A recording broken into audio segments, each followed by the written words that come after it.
어저께 전도부 모임이 있었습니다.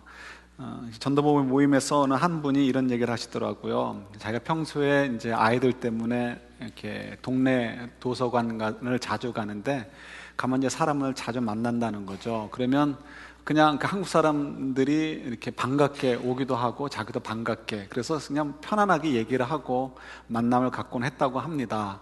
그런데 이제 최근에 그 편안함이 없어졌다는 거예요. 이유가 뭐냐면 연초에 전도부에다가 사인업을 했는데 전도부가 뭘 해야 될지도 모르고 일단 전도부라고 하는 그 부담감이 있으니까요, 자기가 누군가를 한국 사람을 만나려고 하면 가슴에서 전도 이렇게 써 있는 것처럼 그게 이렇게 부담이 된다는 거죠. 그래서 평소 같으면 편안하게 얘기할 수 있는데도 불구하고 저 사람은 어떻게 전도해야 되는 건가, 이런 이 부담감 때문에 이제 그 가까이 가지 못하는, 이제 편안하지 못하는 이제 그런 얘기를 하시더라고요. 그래서 그 얘기를 들으면서 저는 참 이렇게 두 가지를 생각했는데, 한 가지는 감동. 우리 성도분들이 자기가 사인업한 일, 자기가 하나님한테 약속한 일, 자기가 어떤 마음 먹은 일들에 대해서 진지하구나, 페이스풀하구나 하는 생각 때문에 좀 감동을 받고요. 또 두 번째는 전혀 생각하지 못했던 것을 좀 생각해 보게 되었습니다. 전도부 그러면 그 전도부 보러 전도해오라는 얘기가 아니고, 전도는 우리가 다 같이 하는 거죠. 그죠? 우리 삶이 꼭 또 전도여야 되고, 전도부라는 것은 교회에서 우리가 어떻게 하면 전도를 효율적으로 할 수 있을 것인가, 어떤 이렇게 전략이라든가 방법들을 좀 더 연구하고 그 문제를 가지고 함께 기도하고 좀 더 고심하고 리더십을 발휘해 달라, 섬겨 달라 하는 것이 전도부에 대한 저의 개념이었거든요. 근데 우리 전도부원의 마음은 그러지 않았다는 것을 이제 자기가 나가서 뭐 책임져야 되는 것으로 생각하는 이제 그런 마음을 가지고 있었다는 것을 이제 어저께 알게 되었습니다. 그러니까 우리가 이 속 마음이라는 것은 자기 생각하고 있는 것을 드러내놓고 얘기하기 전에는 저희들이 참 알기 어렵다 하는 것을 다시 한번 또 생각해 보게 되었습니다. 우리 삶을 살면서 이 속마음을 모르기 때문에 오해를 참 많이 하고요. 또 이 오해 때문에 우리가 힘들 때가 얼마나 많이 있습니까? 신앙에서도 마찬가지죠. 신앙생활을 할 때도 우리가 이 좀 속마음들을 서로 이렇게 오픈해내서 얘기하면은 우리 서로 이 필요한 것들을 이렇게 이해하고 정보를 얻고, 그래서 오해도 하지 않고 우리에게도 유익이 될 텐데, 그러지 못해서 우리가 많이 힘들어하는 것들이 있습니다. 예를 들어서 우리가 성경의 인물들 한번 생각해 볼까요? 성경에 어떤 인물을 가지고 얘기해도 되는데, 예를 들어서 우리 잘 아시는 모세 한번 얘기해 볼게요. 모세가 이제 출애굽을 해서 리더로서 이제 많게는 200만 명이나 되는 사람들을 데리고 길을 떠납니다.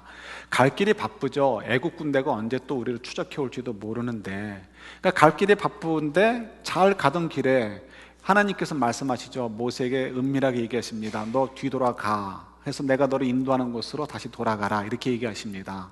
모세가 그를 백성들에게 얘기하지 않은 것 같아요. 성경에서 분명히 얘기는 나오지 않지만 정황상 얘기하지 않은 것 같습니다. 그래서 이제 구름 기둥과 불 기둥이 인도하는 대로 쫓아갔겠지만 모세는 그 내용을 알고서 다시 사실상 길을 되돌아가는 것입니다. 되돌아가서 굳이 홍해를 건너지 않아도 되는 상황인데, 되돌아가다 보니까 어디로 갔냐면 홍해 앞으로 가게 된 거예요. 이제 하나님께서 그걸로 인도하신 거죠. 그래서 그 앞에 이제 홍해 앞에 서가지고 이제 모세가 어떤 생각을 가졌을까 하는 것을 우리가 한번 생각해 보자는 것입니다. 하나님의 인도하심을 따라서 막상 와 보았는데, 와 보니까 앞에는 홍해가 있고요, 뒤에는 지금 어떻습니까? 멀어졌던 간격이 오히려 이쪽에서 되돌아오고 이쪽에서는 빨리 오니까 확 좁혀지게 되었죠. 그래서 애국 군대가 바로 등 뒤에 서게 되어버리고 말았습니다. 하나님께서 구름 기둥과 불 기둥으로 애국 군대 앞을 막지 않으셨다면 바로 뭐 30분 이내 혹은 뭐 얼마 이내에 이 이스라엘 사람들이 학살을 당해야 되는 그런 상황인 거죠.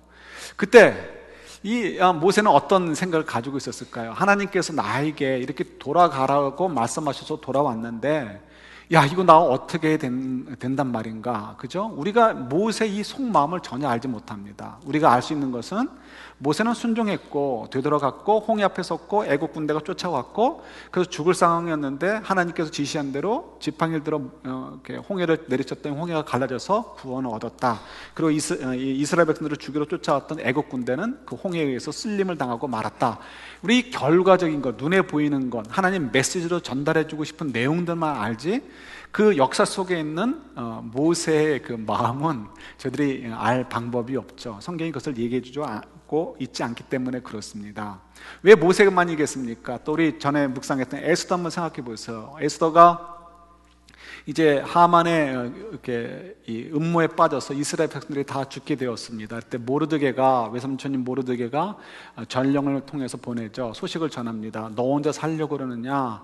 우리 다 같이 살아야 되는 거 아니냐? 너 여기서 지금 우리 도와주지 않으면 너만 죽고 우리만 다 하나님의 은혜로 산다. 이렇게 이제 아주 이렇게 강하게 얘기를 하죠. 그랬더니 에스더가 말귀를 알아들었습니다. 자기에게 주신 하나님의 역할이 있겠구나 싶어서 다시 회답을 하는데 이렇게 하죠.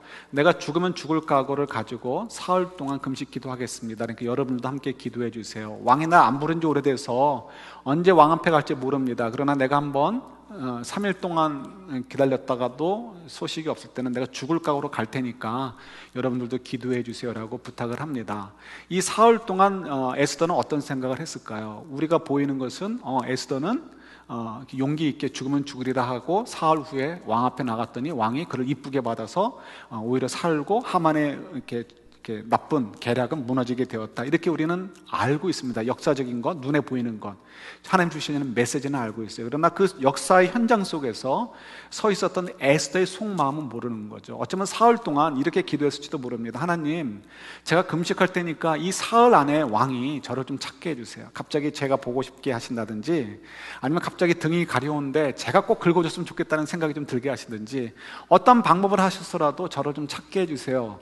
이렇게 기도하면서 매일 밤을 보냈을지 모릅니다. 아침이 동틀 때마다 혹시라도 4시가 와서 왕이 나를 찾는다는 얘기를 전해주지 않을까, 점심때가 되면 같이 점심 식사하자고 부르진 않을까, 저녁때가 되면 함께 동침하자고 부르진 않을까, 아마 시시때때로 계속해서 그런 기대를 가졌을지 모릅니다. 그리고 사흘이 다가왔을 때 이제 죽으면 죽으리라고 이제 하나님 앞에서 서약한 대로 나가게 될 때, 그러니까 점점 가까울수록 그의 마음은 더 불안해질 수 있었겠죠. 이런 것들, 이런 에스더의 속마음은 저희들이 알지를 못합니다. 그죠? 이런 속마음을 우리가 좀 알면 참 좋은데, 그래서 이 속마음을 모르기 때문에 저희들은 뭐만 기억을 하게 되죠? 모세는 순종했더니 홍해가 갈라졌어. 에스더는 죽으면 죽으리라는 각오로 나갔더니 어떻게 됐다고요? 왕이 이렇게 마음이 체인지 되어지고 하나님의 구원이 온 민족 위에 있었어. 이런 것만 우리 머릿속에 남는 거죠. 그러다 보니까 우리 마음속에 오는 갈등들, 우리 삶의 그 현장 속에서, 우리 역사 현장 속에서 우리가 갖는 갈등들이 굉장히 많은데, 그런 갈등들을 어떻게 처리될지 우리가 모르는 거예요. 내 마음속은 왜 이렇게 불안해할까? 왜 하나님 말씀에 순종하는 것이 난 이렇게 갈등이 될까? 왜 나는 이렇게 믿음이 없을까? 나는 이렇게 형편없을까? 자꾸 우리를 스스로를 이렇게 좀 저평가하게 되는 거고, 스스로에 대해서 미워하는 마음이 생기는 거죠. 정말 그럴까? 우리가 눈에 보이지 않으면 그 사실을 정확히 알 수 없고요, 그 사실을 정확히 알지 못하면 치료할 것을 치료하지 못하게 되는 거죠. 그래서 눈에 보여야 치료한다는 말이 이제 나오는 이유가 거기에 있습니다. 그런 면에서 성경의 대부분의 것들은 역사적인 사건, 눈에 보이는 것, 들려야 되는 내용들을 전달해 주고 있습니다. 그런데 그것만 가지고 우리의 이 속마음이 다 터치가 안 되는 거죠. 그래서 우리 정말 눈에 보이지 않는 이 속마음을 볼 수 있도록, 그래서 우리 스스로도 우리 마음을 치유할 수 있고 우리 마음을 컨트롤할 수 있도록 도와주는 것이 바로 시편의 내용입니다. 특별히 시편 가운데서도 이 개인 탄식시라고 하는 이 장르의 내용들이 바로 거기에 속하는 것이죠. 그래서 모세와 에스더의 속마음이 시편에 기록되어 있지는 않지만, 그들 대신 다른 사람들, 다른 성도들, 신실하신 성도분들의 속마음을 시편을 통해서 보여줌을 통해서, 그래서 이제 어떻게 해요? 우리도 우리 속마음을 들여다볼 수 있고, 우리 속마음에 대해서 치료할 부분은 치료해주고, 위로할 부분은 위로해주고, 격려해줄 부분을 격려해줄 수 있도록 해주는 것이 시편이라는 거죠. 그래서 시편의 내용은 굉장히 적나라하죠. 적나라해서 상처받은 사람들만 모여있나, 하나님 백성들은 다 이렇게 상처받은 사람들만 있는가 하는데, 그것은 일종의 표현 방법이죠. 그래서 의인화된 해서 표현하는 방법도 있고, 자기가 그러니까 놓여 있는 어떤 어려운 상황들을 마치 어떤 대적이라는 그 인물로 형상화해가지고 표현하는 방법도 있습니다. 그래서 이 문학적 장치이기 때문에 뭐 시편에 나온 것은 전부 다 인생의 원수만 있는 인생들이고 이렇게 삶이 이럴까, 그것이 아니고 일반적인 것들을 좀 그렇게 표현하는 부분들도 많이 있다는 것을 이해하시면 좋을 것 같아요. 자, 중요한 것은 우리 속마음을 우리가 어디에 견주어 볼 수 있어요? 우리 신약에서는 로마서 7장에 나오는 사도 바울을 통해서도 견주어 볼 수 있지만, 이 시편은 정말 우리들에게 우리 속마음을 잘 돌아볼 수 있는 아주 보고와 같은 아주 귀한 말씀이라는 것을 이해하시고 보면 좋을 것 같아요. 특별히 그 가운데서도 이 시편 88편은 또 특별한 면이 있는 것 같습니다. 여러분, 우리 아까 이제 함께 또 읽으셨고, 지난 주간에도 여러분들 이렇게 말씀 묵상하셨지만, 이 시가 중간에 끊기는 것 같죠. 우리가 시편 88편 오늘 본문을 읽다가 끝은 남겨두고 스탑한 것처럼 느껴집니다. 그럴까요? 그렇지 않죠. 오늘 본문 내용은 전부 다 끝까지 읽은 것이 바로 오늘 88편의 18절로 끝나는 내용입니다. 근데 끝 내용이 참 이상한 거예요. 보통 일반적으로 시편의 내용들은 이제 앞 서론하고 맨 끝에 결론이 꼭 쌍둥이 같습니다. 그래서 약간 변동된 쌍둥이가 나오기도 하지만, 앞에서 하나님을 찾고 중간에서 막 하소연하고 그러다가 또 결론에 가서 그 하나님을 다시 한번 찬양하고, 그래서 그걸 통해서 하나님이야말로 우리 인생의 또 우리 이 삶의 고난의 어떤 어려움의 구원자이시고 우리가 의지하실 분이십니다 라는 고백을 통해서 정말 이렇게 위로받을 수 있고 또 하나님의 구원을 기대할 수 있는 그런 이제 문학적 장치가 되어 있는 것이 시편입니다. 그래서 어떻게 보면 시편이라는 것은 해피엔딩으로 끝나는 것이 정석이죠. 근데 이 시편 88편 오늘 이 본문은 그렇지가 않은 거예요. 앞에서 1절에서 하나님을 구원의 하나님으로 찾다가 2절부터는 그냥 계속해서 나는 기도했는데 왜 하나님 들려주지 않으셨습니까? 나는 기도했는데 하나님 평생 이게 뭡니까? 하는 식으로 얘기가 다 끝나버리는 거예요. 그래서 언뜻 봐가지고는 내가 이 평생을 어렸을 때부터, 그러니까 어떻게 보면 철 들었을 때부터 아니면 기억날 때부터라도 좋고요, 평생을 하나님을 찾으면서 기도했는데 내 삶은 이렇게 변화도 없이 뭐 이러다가 끝나는 것입니까? 해가지고 화딱 지나가지고요, 이 지금 상황이 너무 그냥 뭐 어이가 없어가지고 에이 모르겠어 하고 그냥 벌떡 일어나가지고 하나님을 찬양하다가 혹은 기도하다가 그 자리를 떠나버린 것 같은 그런 느낌을 임프레션으로 받게 되는 것이 바로 이 시편 88편의 내용인 거죠. 그럼 정말 그런가 우리가 한번 살펴보는 것이 좀 필요하겠죠. 그래서 우리가 좀 살펴봤으면 좋겠습니다. 특별히 오늘 이제 한글 성경은 잘 이렇게 눈에 띄지 않지만 이 영어 성경에도 이게 표현이 되지가 않아요. 왜냐하면 어순 때문에 그렇습니다. 그래서 이렇게 원문 성경에는 마지막 단어가, 이 시편 88편의 마지막 단어가 뭐냐면, 한국말이면 다 이렇게 끝나겠지만 이게 아니고 원문 성경에는 어둠이라는 단어로 마무리가 되어집니다. 그러니까 그걸로 뚜껑이 닫혀버리는 거예요. 그래서 이게 참 우리가 참 이렇게 의아하게 여겨지는 아주 참 이렇게 부분이기도 하죠. 그만큼 이분은 이제 평생 동안을 기도했는데 평생 동안 이 어둠이라고 표현되어지는 인생의 어려움들이 떠나지 않았다는 것을 이제 고백하는 거죠. 자, 요 내용들을 가지고 우리 한번 좀 왜 이런 말씀을 우리에게 주셨을까 한번 생각해봤으면 좋겠습니다. 먼저 이 시편의 특별한 문학적 특성을 이해하는 게 좋겠죠. 그래서 우리 이제 끝이 왜 없을까? 왜 끝이 이렇게 끝났을까? 생각해 보는 거예요. 요즘 여러분들 그런 얘기를 많이 듣죠. 열린 결말 이래가지고요, 영화라든가 소설이라든가 드라마라든가 이런 연극이라든가 뭐 이런 것들이 결론을 지어주지 않고 그냥 오픈해서 끝나는 것들이 있습니다. 그러면 독자들이나 청중들이나 시청자들이 나머지 것들은 좀 자유롭게 상상할 수 있도록 열어두는 거죠. 그럴 때 어떤 분들은 좀 답답하죠. 그냥 우리 생각하는 대로 아주 그냥 이렇게 악한 사람은 이렇게 권선징악이죠. 이렇게 징벌을 내리고, 그 다음에 선한 사람은 주인공이겠죠. 선한 사람은 잘 되고 어떤 해피엔딩으로 끝나도록 하고 싶은 그런 마음이 있는데, 좀 고급한 연출가 이런 분들은 때로는 종종 열린 결론으로 끝을 내고 말 때가 많이 있습니다. 사실상 오늘 저희들이 묵상하는 이 시편 88편은 열린 끝맺음을 맺은 시다라고 생각하면 괜찮을 것 같습니다. 그래서 이제 이 열린 그러니까 끝이 이제 열려 있어가지고 우리가 그 끝을 완성할 수 있도록 제공해 준 것이 시편 88편이 아닐까 그렇게 생각을 해봅니다. 그러면 이제 이 시편 88편에서 이렇게 우리가 좀 첫 번째로 이해해야 되는 것이 필요한 것이 뭐냐면 이 열린 끝맺음을 통해서 우리가 참 진지하도록 우리를 이렇게 격려하고 있다는 것을 발견하게 되는 거예요. 이 얘기는 뭐냐면 이 열려 있다는 건 뭐냐면 계속해서 그 이야기가 반복될 수 있다는 것을 보여주는 거죠. 계속해서 반복된다는 것은 뭐냐면 지금 시편 기자가 너무 힘들어하는, 그래서 마치 하나님께서 나를 징벌하시는 것이 아니면 이럴 수 없습니다라고 생각될 만큼 계속해서 어려움과 고난이 계속된단 말이에요. 근데 이게 어려움과 고난이 계속되는 것은 끝이 없다라는 거예요. 우리는 분명히 사실 예수님을 믿는 이유가, 신앙생활하는 이유가 이 고난과 어려움으로부터 좀 벗어나고 싶어서 예수님을 믿어요. 그런데 예수님을 믿었는데도 이 고난과 어려움이 없어지지 않는단 말이에요. 그럴 때 우리가 당황스러운 거죠. 이제 좀 더 얘기를 하겠지만, 그런데 여러분, 우리 결론적으로 얘기한다면 우리 인생에서 어려움과 고난은 없어지지 않습니다. 끝이 안 납니다. 인생이 끝나는 그날까지 우리의 고난은 계속되어집니다. 그래서 인생 자체가 고난이기 때문에 그렇죠. 그래서 여러분, 요 시편 88편은 우리로 하여금 섣부른 어떤 기대를 하지 않도록 진지하게 우리 인생을 돌아볼 수 있도록 우리에게 이제 제공을 해주고요. 또 두 번째는 우리가 또 이 시편을 통해서 이제 이 열린 구절을 통해서 느낄 수 있는 것은, 그렇기 때문에 우리가 함부로 다른 사람들의 어려움에 대해서 얘기하지 말 것을 우리에게 또 가르쳐 주는 거예요. 진지하도록 하라는 거죠. 왜냐하면 우리가 지문이 전부 사람들마다 다 다르다고 하죠. 이 조그만 이 면적 속에 있는 지문도 사람들마다 다 다르다고 합니다. 신기하죠. 어떻게 하나님이 이렇게 창조해 놓으셨을까?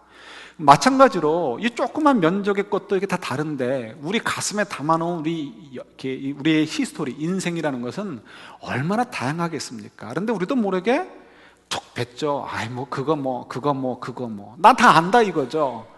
그래서 염려하지 마, 걱정하지 마, 이게 툭 튀어나오고 기도해 이런 말이 툭툭 튀어나옵니다. 그런데 이런 것들이 정말 도움도 되지 않을 뿐만 아니라 주님께서도 원하시는 반응이 아니죠. 그래서 우리가 누군가에게, 특별히 21세기는 더더욱 그런 것 같아요. 누군가의 이야기를 들어준다는 것을 그 마음을 품어줄 수 있는 거죠. 그래서 누군가를 쉽게 판단하지 않고 누군가를 쉽게 위로하려고 하지 말고 그 사람의 가지고 있는 그 인생의 무게, 그 진지함을 좀 인정해 주도록 하기 위해서 열린 결론을 내리지 않았을까 하는 생각을 또 가져보게 되어집니다. 우리에게 이게 참 필요한 것 같아요. 특히 우리 한국 분들은 마음이 급해요. 그래가지고 얘기 끝나지도 않았는데 벌써 우리는 그냥 답을 해주려고 하고, 끝나지도 않았는데 우리가 벌써 간섭하려고 하고, 끝나지도 않았는데 우리가 참견을 하려고 하고, 그 사람은 아무 생각 없는데 우리는 벌써 이거 다 그냥 다 해주려고 하는 마음들이 있는 거죠. 자기도 못 살면서 이렇게 그냥 다 그냥 똑똑한 척 하는지. 그래서 우리가 이 급한 마음을 좀 이렇게 내려놓고 주님 앞에서 우리가 좀 인생에 더 진지하게 돌아볼 수 있는 것, 그죠? 이런 것들을 우리 시편 88편이 열린 이렇게 구절을 통해서 우리에게 좀 도전을 줍니다. 자, 그런 면에서 우리가 이 시편 88편을 통해서 우리가 교훈을 몇 가지 받으면서 생각해야 될 것이 있어요. 근데 생각할 것이 한두 가지가 아니고 여러 가지예요. 그런데 제가 이제 준비하다가 암만 해도 시간이 너무 오래 가겠다 싶어서 줄여서 네 가지만 좀 생각해 보려고 합니다. 약장수 같죠? 줄여서 네 가지. 네. 먼저 첫 번째는 우리가 뭘 생각해야 되느냐?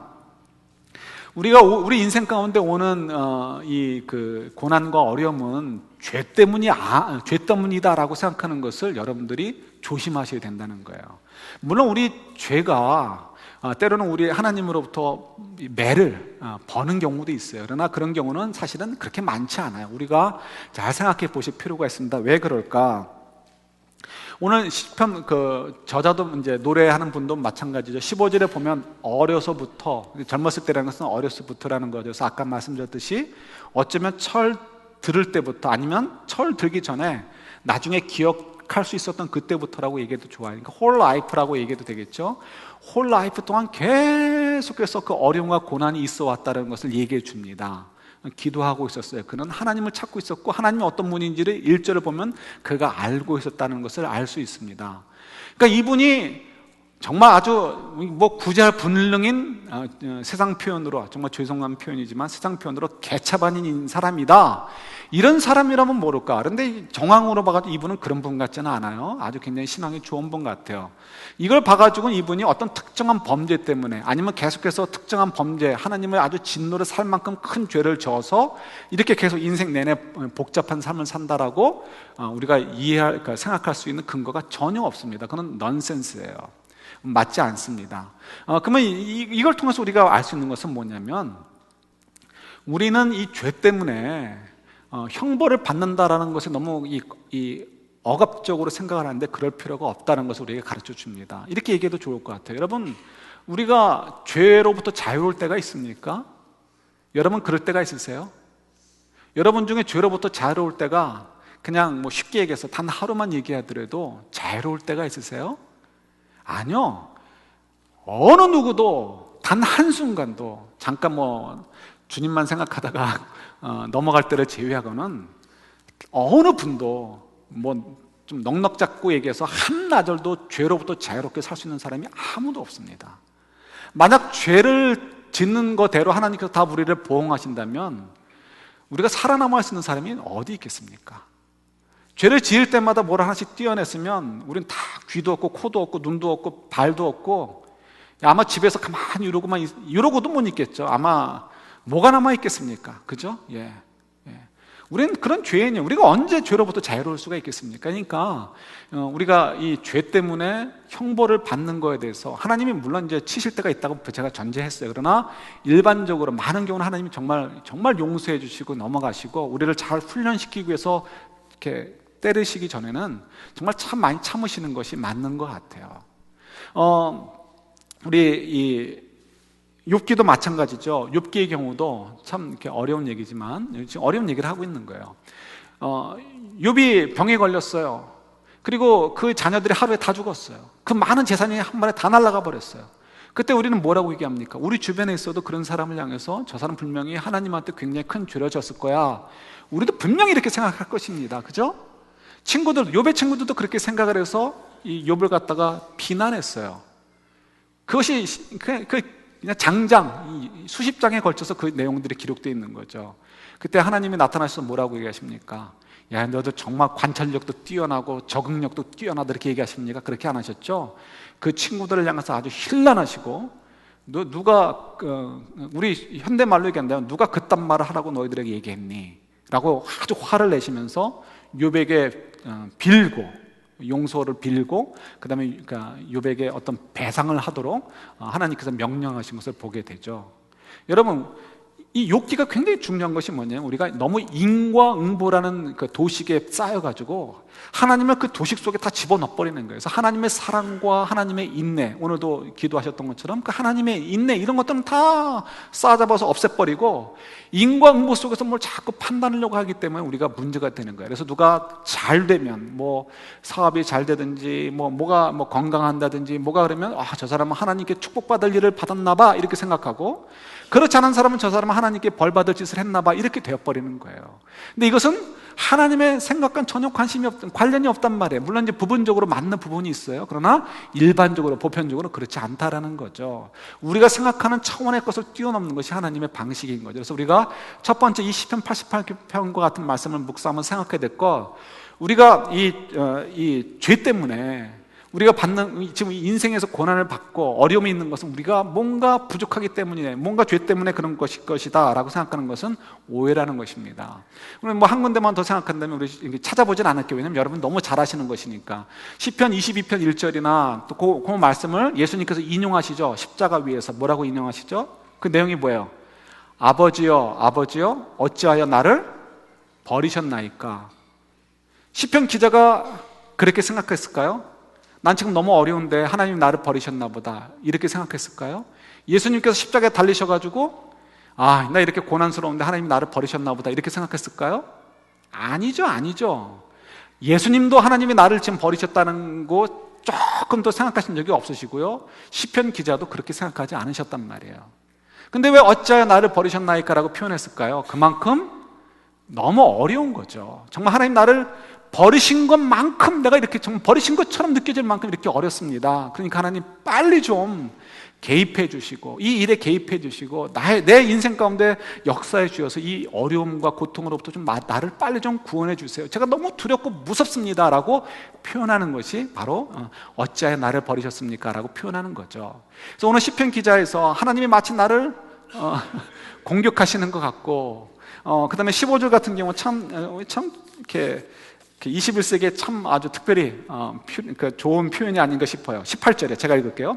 주께서 내 사랑하는 사람들과 이웃을 내게서 떼어놓으셨으니 오직 어둠만이 나의 친구입니다. 근데 주변에서 친구들을 다 떼어내버렸다는 거, 이만큼 무서운 얘기가 어디 있어요, 그렇죠?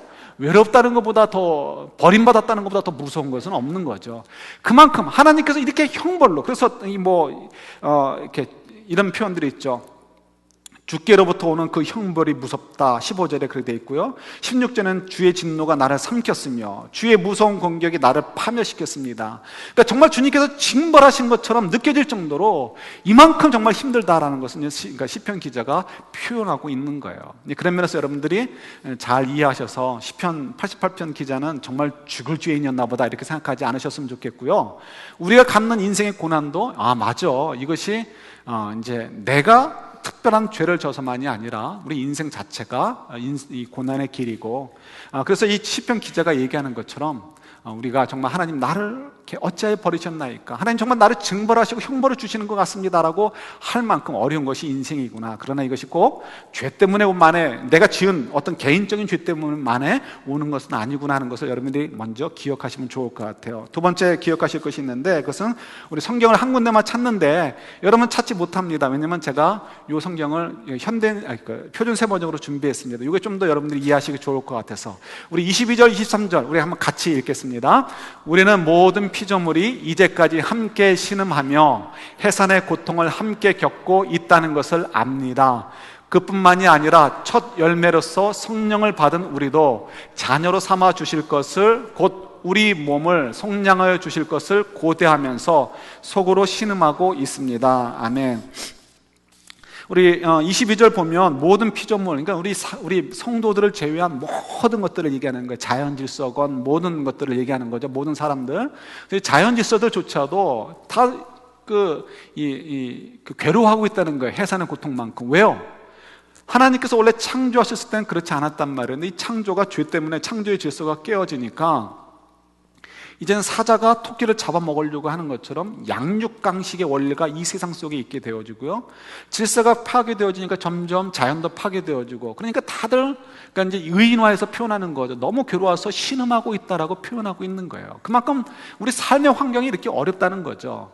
그래서 이들도 이들이 뭐 영성이 있어서 기다리는 건 아니지만 의인화해서 표현하는 거예요. 이들도 주님께서 이 땅에 오셔서 새하늘과 새 땅을 창조해 주실 그날을 고대하고 있다는 거죠. 23절에도 보면 첫 열매로 성령을 받은 우리, 그러니까 구원을 받아 하나님의 백성이 된 저희들도 어떻게 해요? 예수님께서 이 땅에 다시 오셔서 모든 것들을 정말 새롭게 삼아 주실 그날, 정말 완전한 구원을 기대하면서 어떻게 해요? 속으로 신음하고 있다는 거예요. 이렇게 우리 인생이 힘들다라는 거죠. 그걸 얘기해 주고 있는 거예요. 예, 맞습니다. 그래서 우리의 인생은 힘든 거예요. 이유는 뭐라고요? 우리 죄 때문에 그렇다라는 거예요. 그래서 우리 주변이 다 이 죄로 깨어졌기 때문에 우리가 힘이 들고요. 그러면 우리는 아니냐? 우리도 마찬가지죠. 우리들도 그런 얘기 하죠. 사람들과 부딪히면서 다 상처를 받아요. 예, 맞습니다. 그런데 이유가 뭐 다른 거 아니에요. 그 사람이 특별히 악해서라기보다, 나쁜 감정이 있어서라기보다 그분이 죄인이기 때문에 그래요. 그러면 우리는 아니냐, 나는 아니냐 라고 묻는다면 아니죠. 우리도 죄인인 거예요. 어느 누구도 죄에서 자유롭듯이. 그래서 저 때문에도 여러분들이 얼마나 많은 상처를 받겠어요. 그렇죠? 예? 서로 상처를 주고받는 거예요. 그래서 그것은 이제 또이다 이렇게 넘어갈 것이 아니고 서로 이해하자는 거죠. 이게 죄 때문에 그런 것이다. 그러니까 우리 지금 고난을 받고 우리가 이렇게 어려운 순간들을 맞는 것은 이 죄 때문에 이 사회가 이렇게 세상에 우리 자신들조차도 다 망가졌기 때문에 그런 것이구나, 이렇게 생각하시면 되는 것이 나라는 거야. 세 번째, 이 인생에서 이런 고난이 오거나 어려움이 있을 때 우리도 모르게 이렇게 생각할 수 있는 거죠. 이건 분명히 아까 얘기했던 죄와 좀 연결이 돼가지고요, 하나님과의 관계에 문제가 있는 것이다, 이렇게 생각을 하게 되어집니다. 그래서 이제 쉽게 얘기한다면 내가 기도를 좀 적게 했거나, 아니면 내가 좀 이렇게 하나님과의 관계가 소홀해졌거나, 아니면 내가 뭐 또 반복이 되겠지만 무슨 특별한 범죄를 졌거나, 그래서 내가 이런 고난과 어려움이 생기구나, 이렇게 생각할 수 있다는 거죠. 그러나 그렇지 않다는 거죠. 이걸 잘못 이해하게 되면, 우리가 신앙생활을 잘하게 되어지면 우리가 고난과 어려움이 없어져야 된다라고 생각을 하게 되고요, 그렇게 되어지면 우리가 신앙생활을 할 때 어려움이 생기고 실질적으로 문제가 되어집니다. 만약 예수님이 예를 들어볼게요. 예수님 같은 경우 만약에 고난과 어려움은 하나님과의 관계에 문제가 있는 것이다 생각을 했다면, 예수님 무엇을 할 수 있었겠습니까? 예수님 아침부터 일어나시면 욕먹는 것이 예수님의 일이었는데, 그죠? 당시 대다수의 사람들은 예수님을 욕했잖아요. 특히 지도층에 있는 사람들은 예수님을 욕했단 말이에요. 그러니까 예수님은 아침부터 하시는 일이 욕 드시고 하시는 거예요. 그냥 욕 드시고, 욕 드시고, 욕 먹고, 오해받고.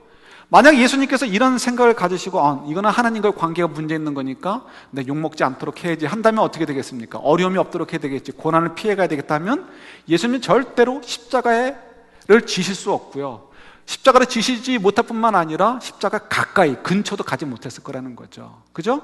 그래서 우리가 이 면에서 우리가 고난이 있다는 것은 하나님과의 관계가 나쁘기 때문에 고난이 있다고 생각하지 마시라는 거예요. 때로는 또 거듭 말씀드리지만 하나님과 관계가 나쁠 때 하나님께서 우리를 치셔가지고 관계를 회복하시려고 할 때가 있어요. 분명히 있습니다. 그렇기 때문에 그때도 우리가 지혜롭게 판단을 해야 되고, 그러나 더 많은 부분의 경우는 그렇지 않다는 거예요. 왜요? 우리는 예수님처럼 이 땅 속에 사명자로 살기 때문에 그래요. 저 여러분들이 이 땅에 사는 것은 다른 이유가 없습니다. 주님께서 이 땅에 오셨던 것처럼 작은 예수로 이 땅에 살다가 다시 본향으로 오라는 거예요. 그래서 본향 왔을 때 예수님을 높이셔서 하나님 우편에 앉으시게 하셨던 것처럼 저희들도 하나님의 영광의 상속자로서 영원한 그 영광의 상태를 우리를 위해 준비해 놓으시고 그곳으로 인도하시려는 것이 하나님의 목적이신 거죠. 그러니까 저희가 이 땅에 사는 동안은 사명자로의 삶을 사는 거예요. 사명자로의 삶을 산다는 것은 예수님처럼 섬기고 그 좁은 길, 고난의 길, 십자가의 길을 가는 거예요. 그래서 우리가 예를 들어서 누군가를 사랑해 주는 것, 용서해 주는 것, 이게 사명자의 삶인 거예요. 근데 용서해 주고 사랑해 주는 것이 얼마나 힘들어요. 그러나 저와 여러분들이 용서해 주고 사랑해 줌을 통해서 그만큼 세상 속에서 우리가 바보가 돼요. 손해볼 수밖에 없습니다. 그러나 우리가 그렇게 손해보고 이렇게 용서해주고 사랑해주고 은혜를 나눠줌을 통해서 그만큼 썩어 터져질 부분들이, 그죠? 아니면 뭐 더 큰 싸움과 전쟁으로 터져버릴 것이 그만큼 조금 봉합되어지고 그만큼 치유되어져서 이만큼 굴러가게 되는 거예요. 그러니까 저희들이 이 사명자로서의 삶을 포기하게 되어지면 아니 되는 거죠. 그래서 우리가 사명자의 삶을 살려고 하니까 너무 힘이 들고, 또 사단도 얼마나 우리를 공격하겠어요. 그러니까 우리를 공격하니까 힘이 드는 거예요. 그래서 우리가 고난과 어려움은 꼭 하나님과의 관계가 안 좋기 때문에 생기는 것이 아니고요, 오히려 반대로 하나님과의 관계가 깊어질수록 더 고난과 어려움이 찾아온다는 것을 여러분이 기억을 하셔야 돼요. 그러니까 성경책 들고 밖에 나가고 싶죠. 그죠? 예수님 믿고 싶지 않은 이유가 여기 있는 거예요. 그런데 우린 믿음의 눈으로 천국을 보잖아요. 하나님의 영광을 보잖아요. 그러니까 우리가 그 길을 떠나지 않고 이 길을 계속 가는 이유가 거기에 있는 거죠. 마지막 네 번째요. 이 열린 결말로 끝났다는 것은 우리에게 굉장한 또 도전을 줍니다. 기회를 주는 거죠. 그 얘기는 뭐냐면 시편 88편의 나머지 부분을 우리가 채워넣을 수 있다는 거예요. 이거 참 아주 귀한 것입니다.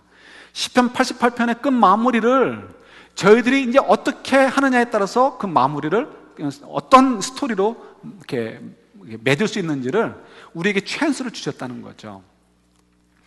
여러분 잘 아시는 징기스칸 이야기를 한번 얘기해 볼까 합니다. 징기스칸이 전쟁을 하다가 돌아왔습니다. 돌아와가지고 친구들하고 함께 사냥을 나갔습니다. 사냥을 나갔는데 그 애는 좀 가뭄도 있었고 햇빛이 워낙 이제 내리쬐나 봅니다. 그래서 더운데 물이 이제 옛날엔 귀했잖아요. 여러분 요즘이야 뭐 물이 얼마나 쉽습니까? 그러나 옛날에 뭐 쫙가 있습니까? 아니면 워러가 막 넘칩니까? 그렇기 때문에 보통 웬만한 부자들이라 할지라도 웬만한 사람들이라면 귀한 손님이 왔을 때 깨끗한 드링킹 워터를 대접할 수 있으면 그건 굉장한 것입니다.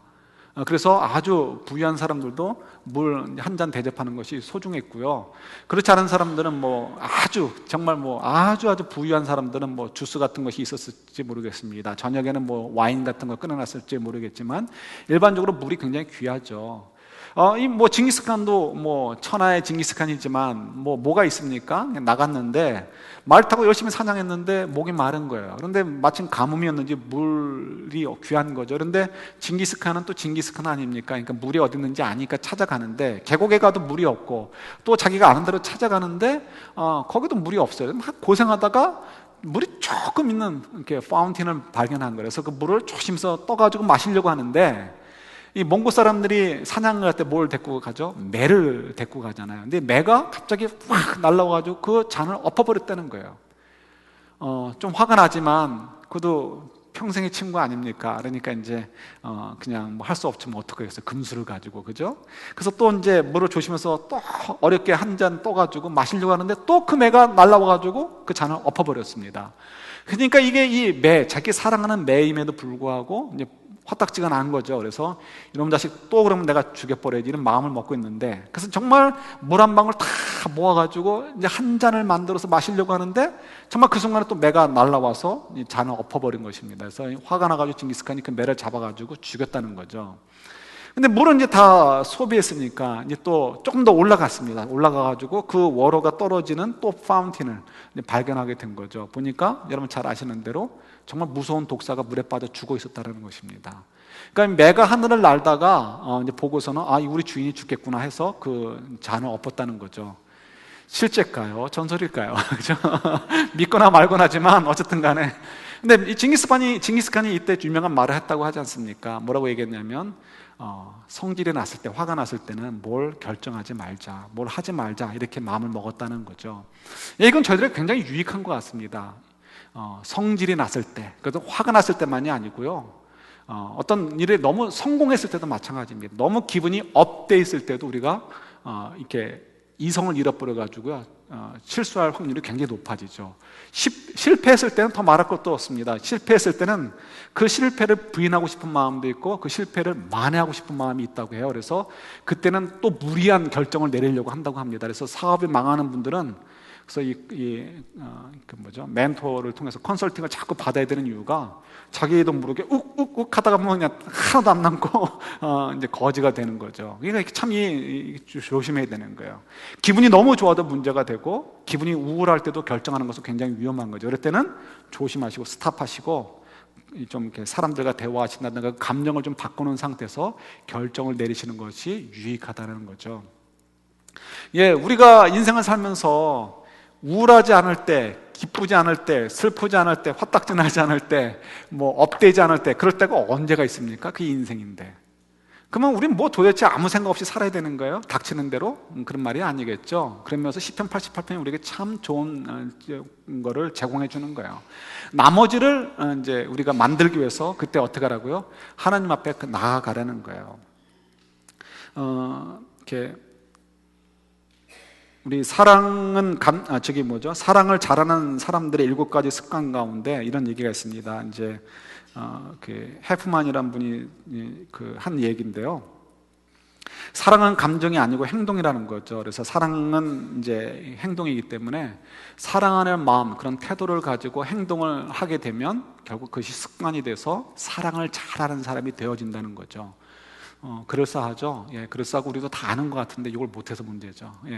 사랑하는 마음으로 어떤 행동들을 하고 되면 그것이 습관이 되어지게 되어지고 그 습관은 결국 어떻게 우리의 삶을 바꿔서 정말 사랑을 잘하는 사람으로 바꾸게 된다는 거예요.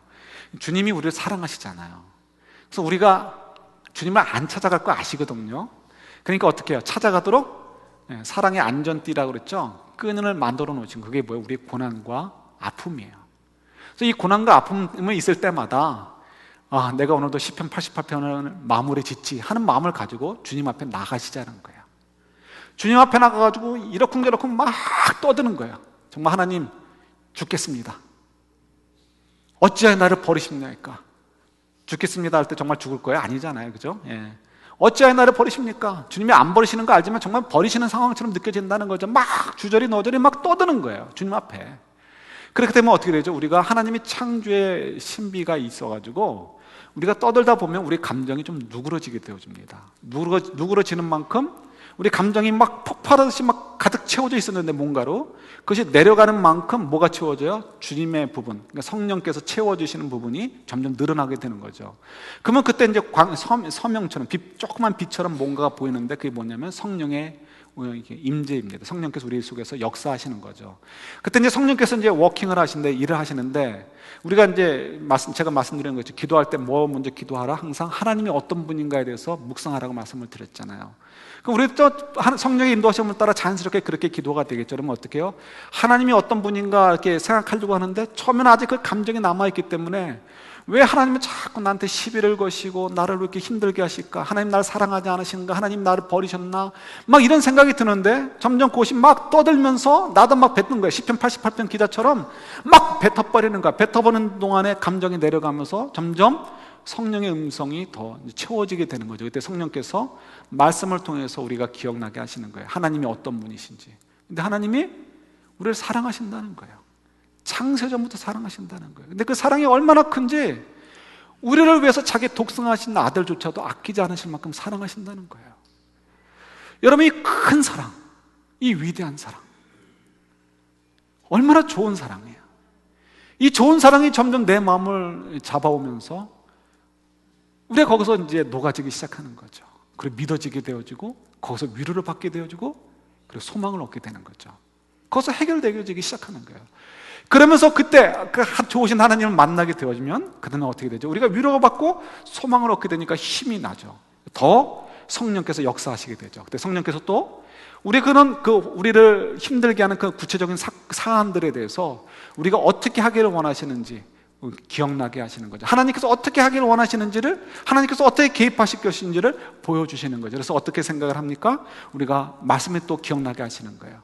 누가 나를 와서 정말 뒤통수를 딱 때린 것처럼 너무너무 나를 정말 힘들게 했단 말이에요. 쫓아가서 나도 뒤통수 한 대 팍 때려주고 싶은데 그때 하나님의 위로를 받게 되고 하나님의 사랑 속에 있다는 것을 깨닫게 되어지니까 그 다음에 어떻게 해요? 용기가 생겨지고 믿음이 생겨져서 하나님 다른 말씀이 생각나는 거예요. 원수까지도 용서해주고 그도 불쌍한 인생이다. 네가 사랑해주면 그 사람이 하나님의 사랑으로 변화될 수 있지 않겠느냐. 그때 하나님이 얼마나 기뻐하실까? 이런 말씀들이 우리 속에 기억나게 하셔서 우리가 어떻게 해요? 그 말씀을 따라 살아가도록 도와주게 되는 거죠. 그렇게 되면 어떻게 됩니까? 이제 그것이 우리 나머지 부분이에요. 시편 88편 매일 주님 앞에 가서 그 88편의 마지막 부분들을 끼워 넣는 거예요. 그러면 어떻게 되죠?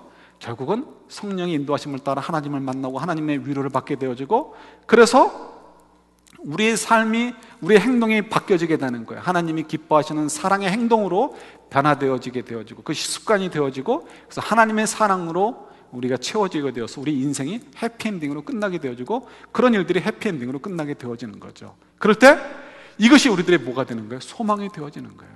그래서 이 시편 88편이라는 것은 너무너무 속상해가지고 이 시인도 그냥 어이가 없어가지고 기도하다가 그냥 일어나서 가버렸나 보다 이런 것이 아니고 우리에게 나머지 부분을 매일매일 주님 앞에 찾아가서 채워넣으라고 주시는 특별한 시라고 보시면 참 좋을 것 같아요. 여러분, 이 한 주간도 한번 그래 보지 않으시겠습니까? 매일매일 이 시편 88편과 같은 우리 인생인데 이거 한번 우리가 한번 내가 다른 시들처럼 한번 해피엔딩으로 끝나보자.